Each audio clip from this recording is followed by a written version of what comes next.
आज हम बात करेंगे गोबर के खाद के बारे में। तो गोबर के खाद को सही समय पर कब डालें और सही तरीका क्या है, इसके बारे में हम चर्चा करने वाले हैं।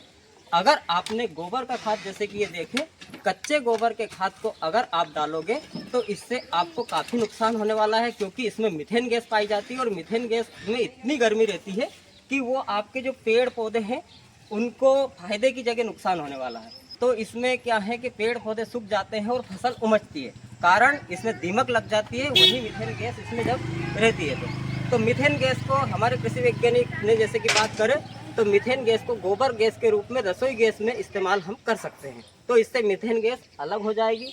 और वही बात करें, जैसे कि ये अभी कच्चा गोबर है तो इस गोबर को हम दूसरी जगह ट्रांसपोर्ट कर रहे हैं गड्ढे में।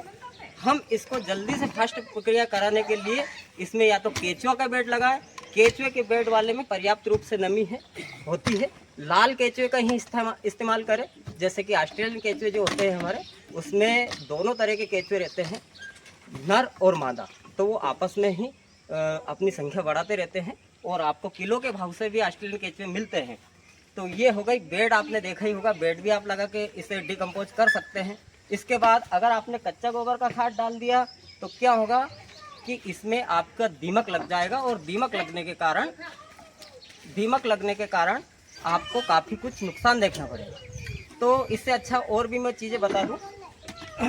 जब हम गोबर के पके हुए खाद को डालें, वर्मी कंपोस्ट को डालें, तो इसमें क्या है, इसमें मित्र कीट होते हैं जो फसल को उपजाऊ बनाते हैं, भूमि की उर्वरक क्षमता को बढ़ाते हैं।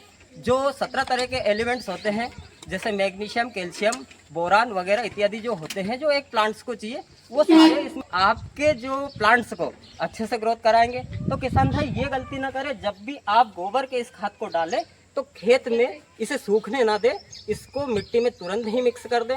और पुराने ज़माने में जैसे आषाढ़ के महीने में खाद को क्यों डाला जाता था, वो इसीलिए डाला जाता था जब हमारा फ्री मानसून जो आ जाता था, बदल हो जाते थे, जैसे अभी बदल हो गए हैं, आषाढ़ का महीना चल रहा है, तो उस समय ही हम गोबर के खाद को डालते थे, क्योंकि इसमें जो मित्र कीट है ये अपनी संख्या को और बढ़ाएंगे। तो किसान भाइयों, अगर चैनल पर नए हो चैनल को सब्सक्राइब जरूर करें। बात करते हैं। बढ़िया भैया, चल रहा है काम? बढ़िया चल रहा है भैया। तो ठीक है, आपको कच्चा गोबर का खाद बिल्कुल नहीं डालना है और जब इसको सूखने बिल्कुल नहीं देना है। जब आषाढ़ी का मौसम शुरू हो जाए तभी आपको खाद डालना। राम राम। जय श्री राम। कई नाम है अपनो? दौलत सिंह, ग्राम बूचा खेड़ी। तो अबे पटक दिया तुम खाद? अरे यार, वो ठंडा मौसम हो गया ना। अच्छा, ठंडा मौसम में ही पटकना पड़े? हाँ, ज़्यादा गर्मी में खाद की मतलब वो कमजोर हो जाता है वो। अच्छा, लू में अगर पटक दो मान लो? हाँ, जल जाता है। जल जाता है। और गेहूं चने की इसके बाद डाल देते तो इतना काम नहीं करेगा क्या? काम नहीं करता, वो तापमान के कारण कमजोर हो जाता है। अच्छा अच्छा। और इसके बाद भी अगर आपने खाद डाल दिया, हाँ, तो ज्यादा दिन तक ऊपर भी नहीं रहना चाहिए कल्टीवेटर, वो मतलब तुरंत बखर निकाल देनी चाहिए। निकाल दो तो उसका स्थिति कमजोर नहीं होता। अच्छा अच्छा। तो किसान भाइयों, यह गलती बिल्कुल ना करें। जब भी आप ये खाद डालें खेत में तो गोबर को बिल्कुल भी सूखने ना दें, नहीं तो आपको कोई मतलब नहीं। इसमें जो मित्र कीट रहते हैं, जो इसके मित्र कीट है, वो मिट्टी में नमी के रूप में मिल जाने चाहिए। अगर आपके खेत सूखा है और आपने ऊपर से गोबर का खाद डाल दिया तो इतना असर नहीं करेगा काका जी? हाँ, कम करेगा, इतना नहीं करेगा, उसकी मात्रा कम हो जाती है। हाँ, उसमें जो सूक्ष्म जीव है वो सारे नष्ट हो जाएंगे, तो इतना काम नहीं करेगा। मतलब आपको अगर ठीक उचित लाभ लेना है तो इसे नमी में ही डालें। जब फ्री मानसून शुरू हो जाए, वो कच्चा गोबर का खाद बिल्कुल न डालें, ऐसे ये पका हुआ गोबर का खाद ही डालें हमेशा। तो इससे काफ़ी कुछ आपको फ़ायदा होने वाला है।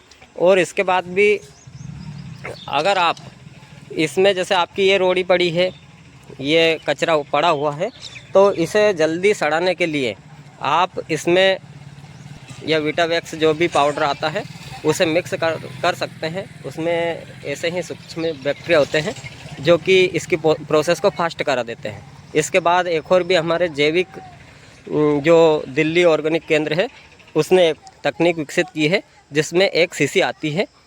उस शीशी को आपको 10 लीटर पानी में 2 किलो गुड़ के साथ 2 दिन तक रखना पड़ता है, जिससे उसमें अच्छे बैक्टीरिया जो मित्र कीट होते हैं भूमि के उपजाऊ बढ़ाने के लिए, वो ग्रो हो जाते हैं। फिर आप उसे अपनी रोड़ी पे भी छिड़काव कर सकते हैं, जिससे कि ये गोबर जल्दी से सड़ जाएगा, मित्र कीट की वृद्धि हो जाएगी और मीथेन गैस इसकी निकल जाएगी। इसके बाद या फिर आपने परा ली है जैसे खेत में, तो उस पे भी उसका इस्तेमाल कर सकते हैं। वो सर तो मिलते हैं ऐसे ही नई वीडियो में, तब तक के लिए जय जवान जय किसान।